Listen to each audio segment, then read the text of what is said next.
Good Good morning, morning, everyone. everybody. Thank you very much for joining us on our media roundtable today. We have We have Ron Ron Halber and Halber and Bassem Bassem Eid Eid who who are going to be our speakers. And the way this will run is pretty simple. We'll go around to to have introductions for folks in the room, as well as everyone who's joined the Zoom.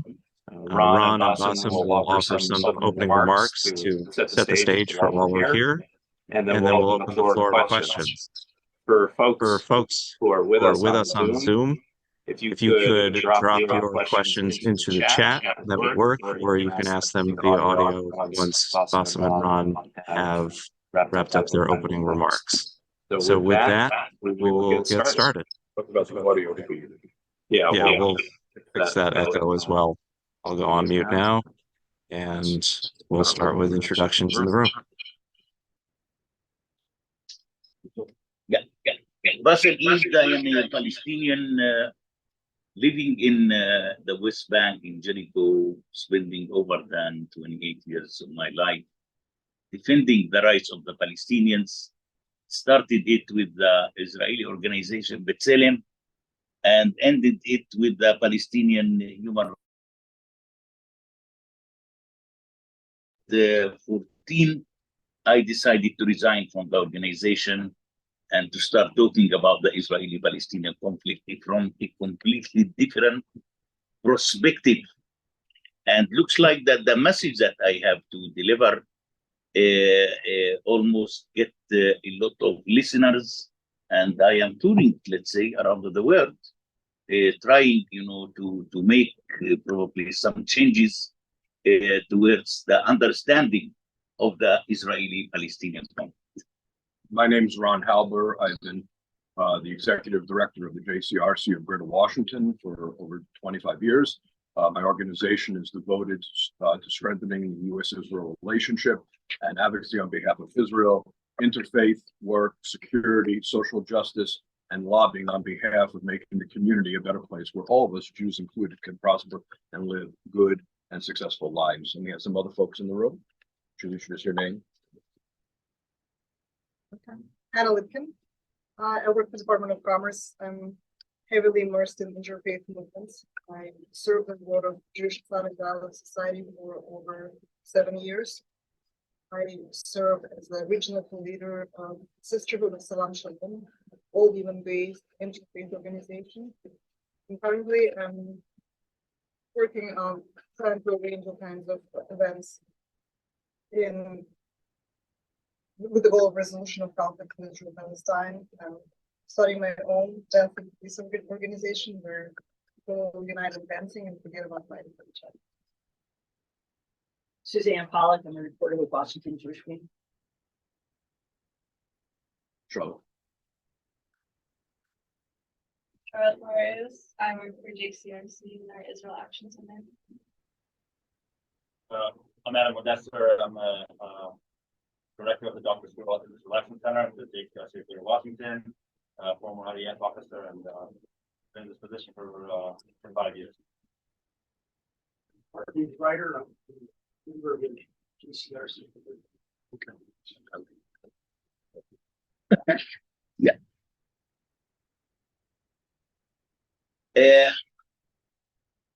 I think that during the time being, things are really, and we notice so many changes in the attitude and the behavior of the Gazan people right now in the Gaza Strip.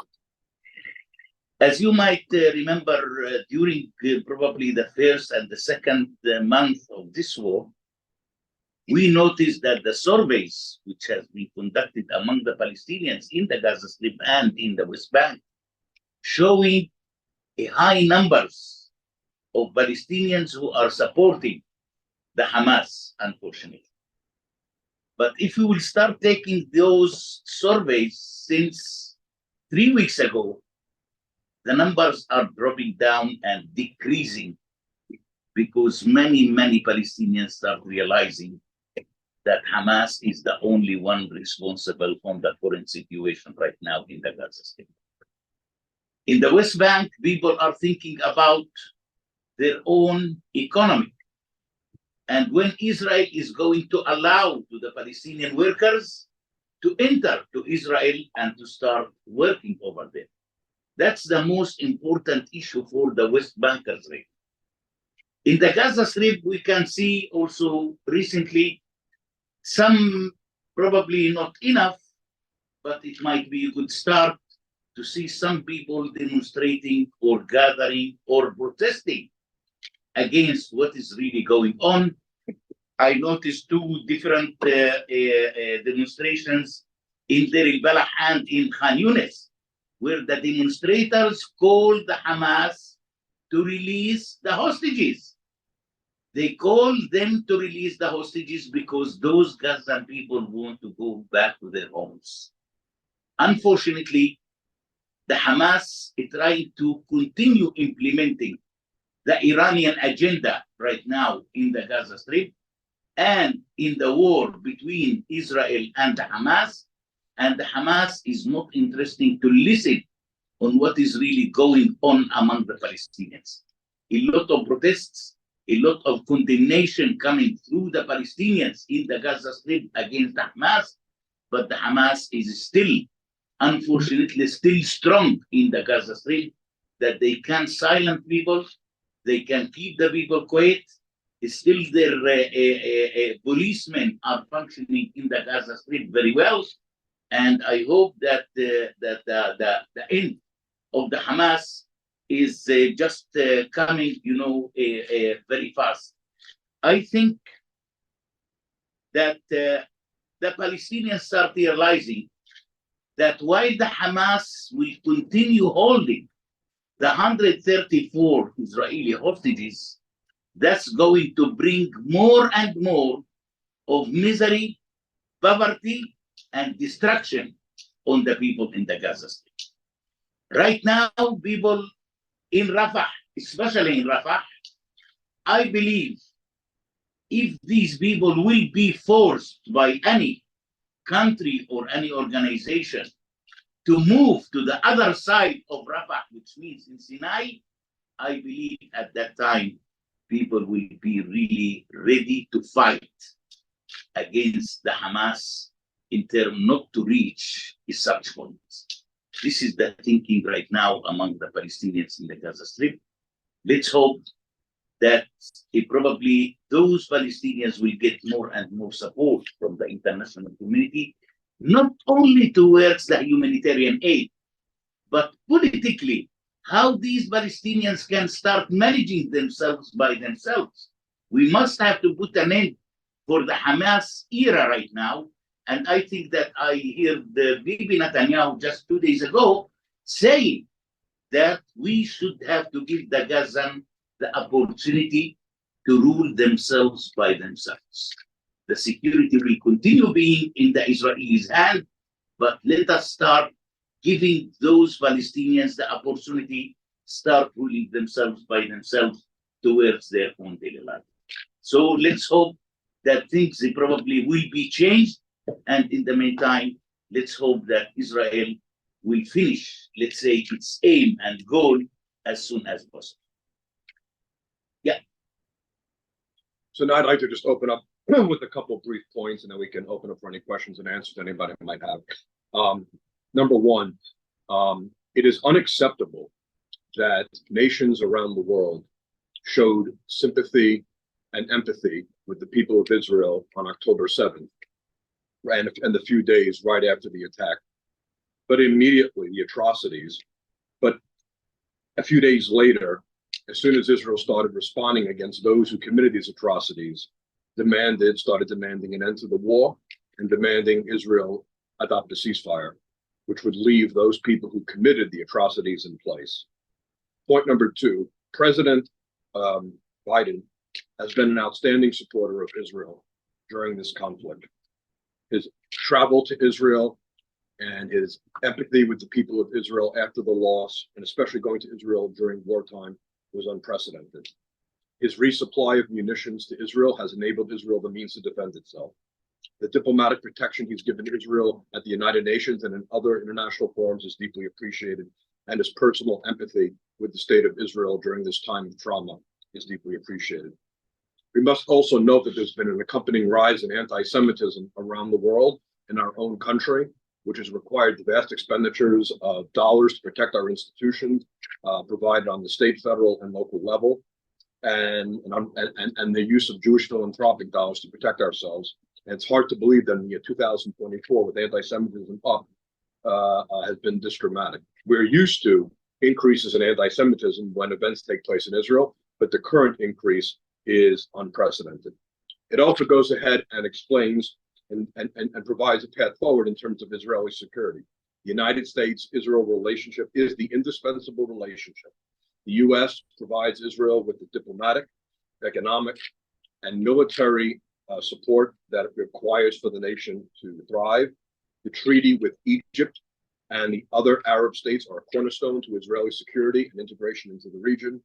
And Israel's military strength must remain qualitatively stronger than any number of potential combined adversaries, and she must maintain the ability to defend herself with any combination of enemies. And the resilience of the Israeli people is truly extraordinary. We call for an end of the political football of aid in Congress to get Ukraine, Taiwan, Israel, and Gaza the aid that they need. And my final point is that this later today, we will be outside the Qatar embassy for our fourth gathering. Qatar has not been sufficiently pressuring Hamas. Instead of acting more like a mediator, they must start applying pressure. And we are not going to be able to bring these hostages home unless Qatar relentlessly and pressures Hamas to bring them home. And one last point, if the hostages are freed and Hamas were to surrender, there need not be one more person killed. That is the formula to end this war and to end the bloodshed. Hamas must leave the Strip, or Hamas must be removed from power, either voluntarily or unfortunately by force, and the hostages must be freed. But if Hamas truly cared about the people they claim to be representing and governing, they would immediately surrender, give up their arms, release the hostages, and avoid the need for any more senseless bloodshed. Thank you. Adam? All right, with that, we will open the floor to questions. Again, you can ask through the audio. If you want to do it that way, just raise your hand and we'll call on you, or we can do it right through the chat box, and we'll make sure Ron and Bassem get those questions that are written. Suzanne, would you like to start with You know, I don't bother. Just what you say sounds great, but how realistic is it, do you think? I mean, hopefully we're not talking years for the people, the Gazans to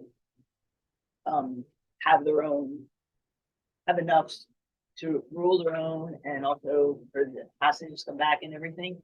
So how realistic is what you're saying? Are you very much in the minority in your views as a Palestinian student? No, I am not in the minority when it comes towards the Gazans. I think that most of the Gazan people right now start talking about the right. You know, the Gaza Strip is divided in 5 different districts. In each district, you have a tribe.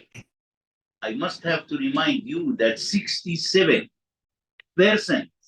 of the Gazan people originally are Bedouins. All the refugees who went to the Gaza Strip in 48, they left from Beersheba and from Rahat. So originally these people are Bedouins, and we know how much the Bedouins obeyed the head of the tribe. So I think that this is one of the most important issues that we should have to start looking into it. How to give those tribes the opportunity to rule their own districts by themselves. I think that we failed with governments, we failed with the terrorist organizations, we failed with everything. Let us try this model of governance here. Let us give those tribes at least 5 years to rule the Gaza Strip, and then to see how things are really going on. I believe if Israel will be able to provide an economic prosperity to those tribes will be able to provide a good security for Israel. I think that the Israeli Prime Minister, Bibi Netanyahu, recently started talking about this issue. And I think that Israel right now in touch with Egypt because they need the help of the Egyptian to convince those tribes to start taking their position right now in the Gaza Strip. Because those tribes need also a kind of protection to protect them from the Hamas and from the Palestinian Authority. So I think the Egyptians are probably the only one who can provide such kind of protection. And I believe that the tribes are going to bring a lot of changes, in my opinion, in the Gaza Strip. I am very optimistic towards that solution.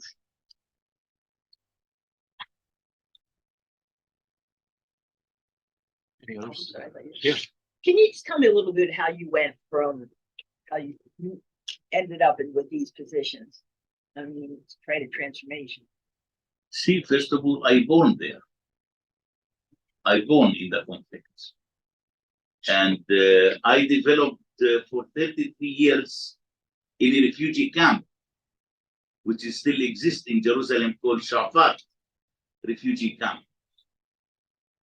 I spent 28 years of my life defending the rights of the Palestinians. Started my human rights career with an Israeli organization called B'Tselem and ended it with the Palestinian Human Rights Monitoring Group under Arafat role. So I start realizing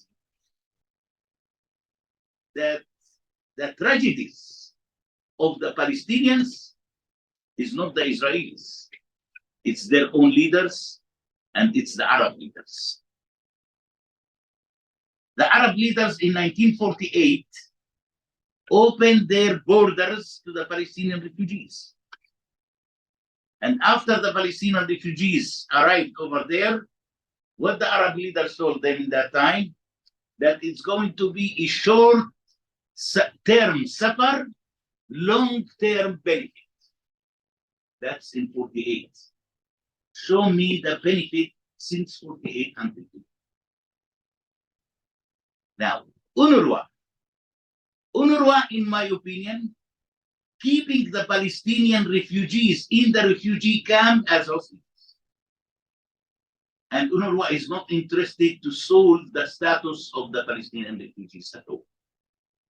You know, sometimes people asking me why UNRWA is not solving the status of the Palestinian refugees. I said for a very simple reason. Because if UNRWA will solve the status of the Palestinian refugees, then the 30,000 employees of UNRWA will be jobless and refugees. This is the story. So after, start realizing the facts on the ground, I didn't see really that Israel is the problem.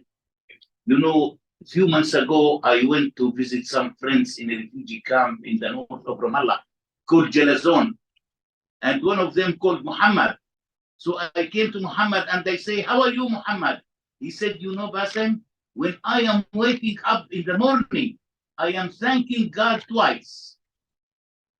First, that he created me a Muslim. Secondly, that he gave me the opportunity to live under the Israelis. This is the reality. This is the reality. Now, if we will look to the Palestinian refugees right now in the West Bank and in Gaza, you couldn't compare with the other refugees in Syria or in Lebanon or in Jordan. These people are not allowed to move, even inside the refugee camps. Israel never ever tried to impose any kind of limits on the Palestinian refugees. I told you I lived 33 years in refugee camp. In 24 hours, I bought a house outside the camp. Next day, I went to the Israeli Ministry of Interior. I said, here are the papers. I change address. Immediately, they changed it. They didn't tell me, no, go back to the refugee camp. You are not allowed to leave the refugee camp. Now, why the Arab leaders don't want the refugees to leave the refugee camps in terms to continue talking about the right of return? They are telling them that you are guests here. You are guests here on our land. and we are waiting for the right of return, or the so-called right of return, to send you back to your homes. This is the tragedy of the Palestinians. You know, Palestinian refugees who live in Europe, whomever born there already considered as a citizen, but not in the Arab countries. I think I would add one thing.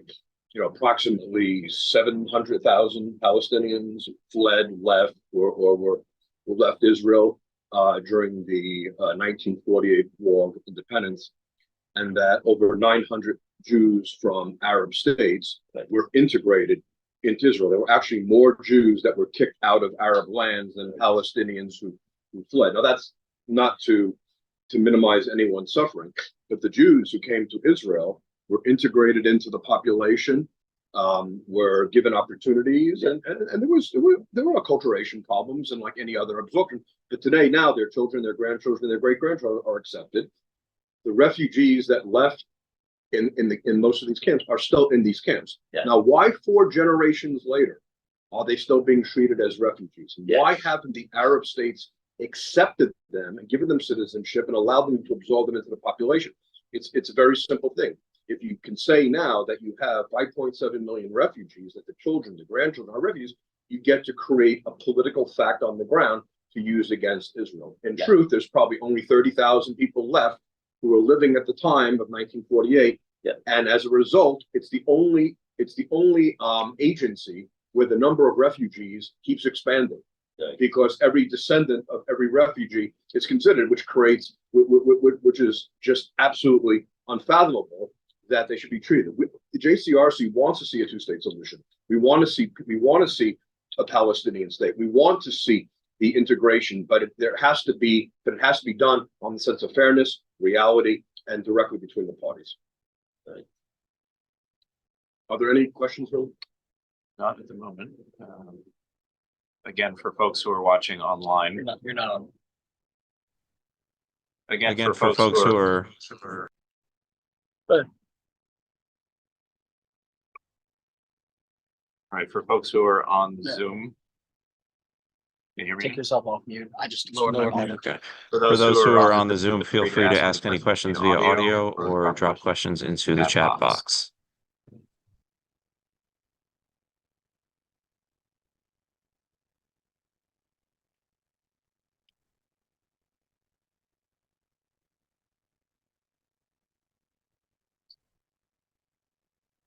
Oh, I keep going. Oh, Yeah, yeah, Suzanne, please, please feel feel free. free. There's somebody.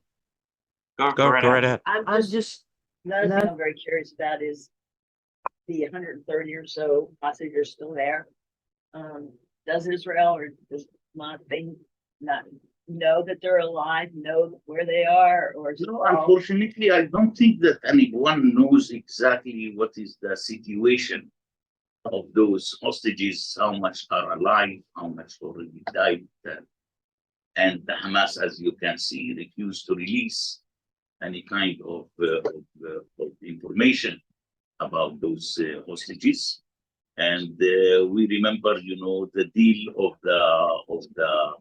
of the medicines that they used to distribute it to the hostages. According to the hostages, they didn't receive anything.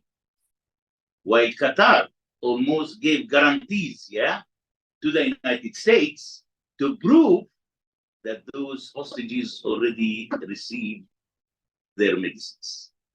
I think, And I might add that only confirmation yesterday that a month after their delivery, that some of them, that was Qatar able to confirm that some of those medicines had been delivered a month after they were promised. why it takes too long time?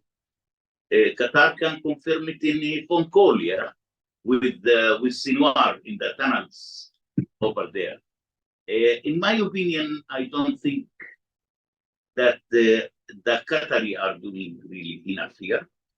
I don't think that the American administration pushing enough towards the release of the hostages.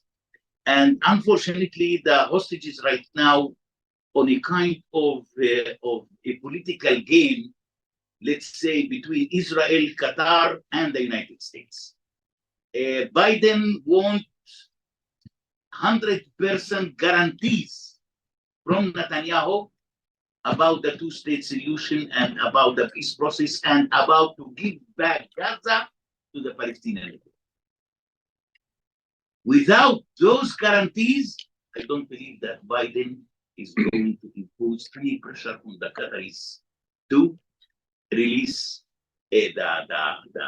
So these people are jumping on a political game. Yeah, you know, we lost the element of humanity in my opinion. Yeah, especially the leaders. Yeah, and as I said, yeah, by holding those hostages by the Hamas, I think that that's only increasing the misery and the poverty and the destruction against the Palestinian civilians, So I hope that the American administration will change its mind one day and to look to those people as a human being rather than anything else. So today is, day 140.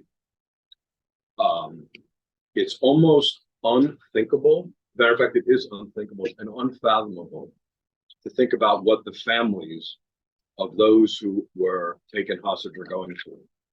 We have to go back and understand that on October 6th, there was a ceasefire. There had not been missiles exchanged. There had not been any peace. Gaza, the Israelis were beginning to feel a sense of comfort. They were allowing more Gazans to have permits to work in Israel. Yeah. Let's not make this into a perfect situation by any means. They were still hostile to each other, but there was at least quiet.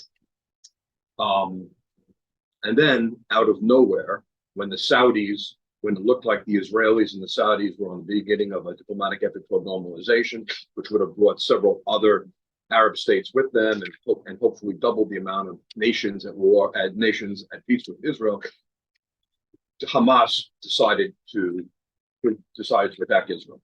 And they did it directly to throw the region into chaos, and they have succeeded. So now the conversation has gone from one of integrating into Israel nation to nation to one where the world is rallying against Israel because of the supposed disproportionate military countermeasures that Israel's taken.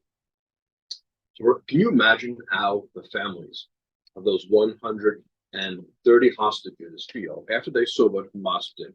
You have to remember, they raped and sexually mutilated 200 Jewish women and girls, often in front of their families, to increase the pain and the humiliation.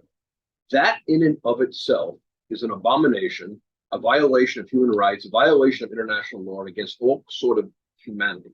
That alone, the fact that Hamas could perpetuate that, it should exclude anybody from thinking that they are capable of running any government. That's what they believe is the way you treat people. How can they administer their own nation? Number two, the Israeli people have been, in Israel, because the people are the army and the army of the people, or over 40% of the Israeli public service in the military, there's a lot of pressure to bring the hostages home. And Israel is having these dual pressures now.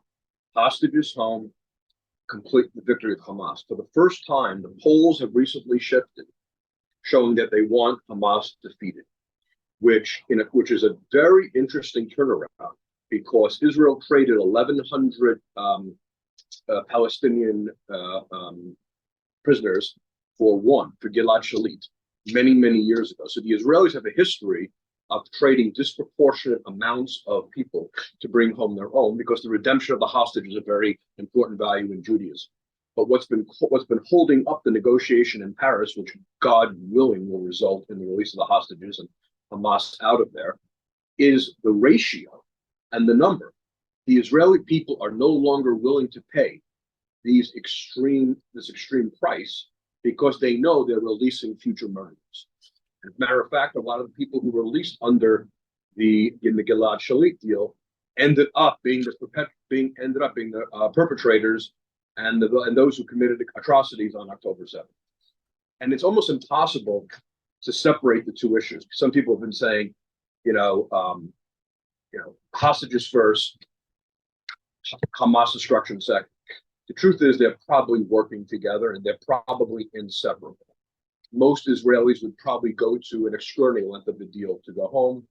You hear different emphasis by different members of the war cabinet on which is goal number 1 and goal number 2. But either way, the Israeli people cannot let this end without those two fundamental things taking place: the hostages being released and Hamas being degraded. When people say destroy Hamas, I think that's a bad term. Dismantle is the most likely. You can't destroy an idea, okay? Nobody could stop the Jewish people from believing we should return to the state of Israel for thousands of years. You're not going to go ahead and destroy an idea of people, but you can prevent through stability, governance, and self-determination. You could take away the means to spread violence or to wage war based on that ideology. So any future is going to have to be of the script, whether it's Bassem's formula, whether it's an international force of NATO and aligned Arab states, whomever is going to have to give the Palestinian people to transform what in many ways is a culture that's been bred on hate against Jews and Israelis, to get to change the education, to make them realize that we're actually cousins, that we're supposed to be, that we have to live in peace, and the Palestinians have to see a path to a better future in order to do so. But one of the things that must happen is we have to have the de-radicalization of the Palestinian of Hamas, and any authority that you're not going to get the de-radicalization class. You have to have the de-radicalization of Palestinian society, and in order for the Palestinians to be able to live next door to Israel in success, there has to be a vision of a common shared future, that we are better off living together in peace than in ongoing war and conflict. And the only way for that to happen is the Palestinians have to see a brighter future, and they have to have statehood. But the idea that there's going to be statehood immediately, right now, 60% of Israelis are opposed to statehood for the Palestinians. That is an understandable reaction when 1,200 people and 3,500 people are wounded on the day after. The truth is, if the Palestinians had a leader like an Anwar Sadat, who came to Jerusalem and spoke to the Knesset, if you look back at the speech of Anwar Sadat, there were some moments there where he really gave it to Israel. He wasn't, it wasn't all peaches and cream. He was very happy, but he showed the people of Israel that he understood that they were people, their common humanity, and that after painstaking negotiations, when King Hussein of Jordan came to Israel after the killing of these young girls on the border, he showed empathy. The Israelis believed they had a Palestinian partner whom they can believe in. Public opinion in Israel will turn around overnight if they believe there is a genuine Palestinian leader who will bring peace. They will go to incredible lengths. They'll be willing to trade land for peace. They'll be willing to do all the things necessary, but they have to truly believe it's going to be a peace negotiation that's going to result in a finality of the solution, and with mothers and dads no longer have to waking up every day about their kids being blown up on buses, and then no more such October 7th attacks. I truly believe there's a possibility of a brighter future, but the Palestinian people must embrace that future, end their claims on Israeli territory, and understand that we are better off living in peace together than in this ongoing war, which only brings destruction to both peoples and them. Okay. Any other questions from folks on the Zoom? Feel free to write it into the chat box. Just so everybody knows, we're recording today's session. We'll get the recordings out to everybody here at our event at the Qatari Embassy at noon. We will also follow up with video footage and photos and send it out to everybody following that event as well. Any final questions for our speakers today?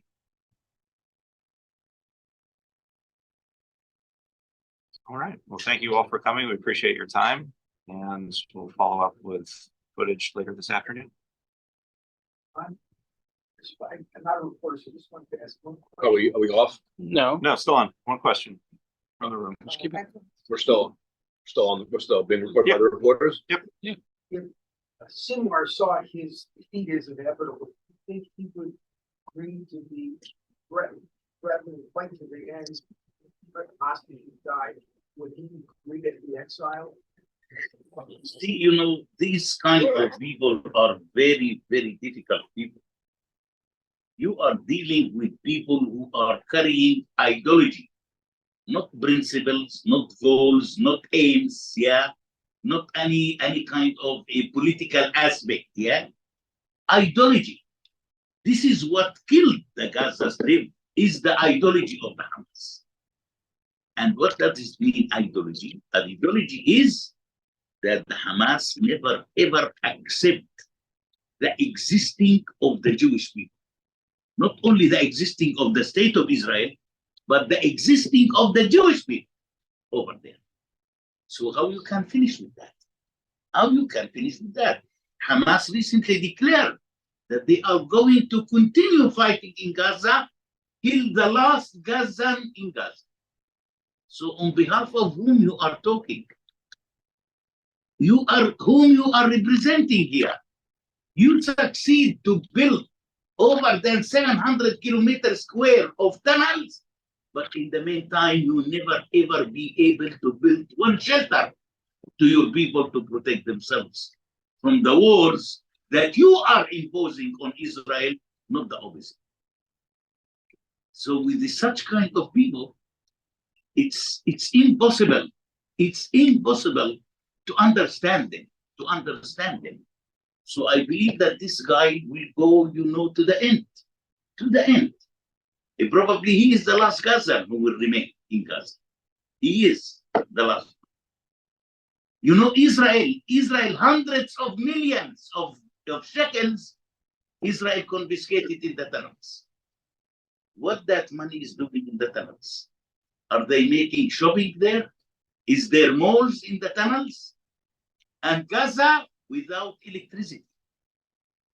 The money that Israel confiscated in the tunnels can bring power to Gaza for 6 months. For 6 months.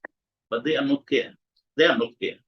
And unfortunately, the international community also not care.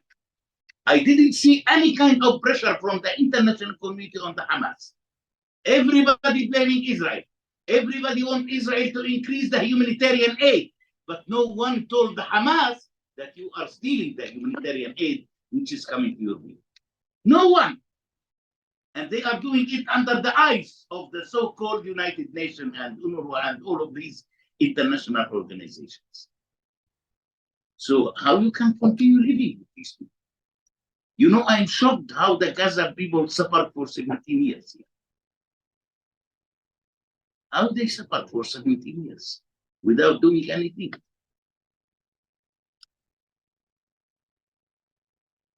You want to know something? Sure. I heard an idea of establishing a multiple Palestinian state similar to Emirates, where each sort of location in Palestine, like Ramallah Emirates, Shem Emirates, Gaza Emirates, would be a more viable solution. What do you think about this idea, where, let's say, Ramallah establishes its own emirate and then establishes peaceful agreement with Israel, and then somebody next will follow, and somebody next will follow, and something, let's say, Gaza remains last, but they will also follow suit. What do you think about sort of dividing Palestine into emirates? See, it's not a bad idea, but it's probably much better. It's even much better than to have, one United States. Because if you will look to the West Bank and the Gaza Strip, since 2007, we are unable to unite Gaza and the West Bank. We are unable to unite the Fatah and the Hamas. If each one of them want to be separated, each one of them want to continue building his own state, This is what I used to say, when leaders are talking about two-state solution for two people, I used to say that Palestinian leaders much more interested in a three-state solution for two people. That's exactly how we are living since the Israeli withdrawal from the Gaza Strip, by the way, and since the Hamas occupied the Gaza Strip in 2007. This is how we are living. So I think that they probably, to make it, it's like, once I remember in 2007, I was on a conference in the Czech Republic. And who appeared suddenly in the conference? President Bush. He was president in 2007.